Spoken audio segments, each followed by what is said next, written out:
Ufakazi owayengu-DJ owayenandisa ngosuku lwesigameko saseNyobeni utshele inkantolo ukuthi akazilutho ngodaba lomcimbi wokubungaza ukuqeda izivivinyo zasebusika i-Pens Down njengoba kule ndawo yokucima ukoma kwakuhlelwe ukuthi kuzobungazwa usuku lokuzalwa.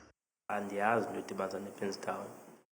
Ufakazi utshele inkantolo ukuthi ngosuku lwesigameko kwagcwele ngokweqile endaweni yokucima ukoma njengoba kwakudingeka umnyango wesibili ukuze abantu bephume kalula futhi sasingeke sibe khona isiminyaminya.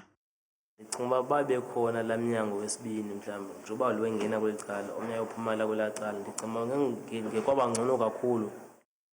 Uthe wabona enye yamantombazane ayekhona endaweni yesigameko inyathelwa. Kade ndiqonda inoba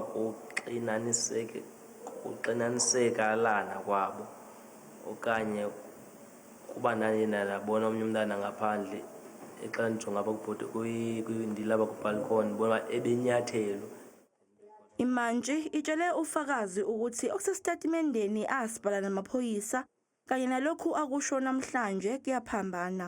Isitatimende asibhala namaphoyisa sithi wezwa ngomunye wabantu ukuthi kunuka iphunga legesi futhi basola ukuthi ilona elabulala abantu.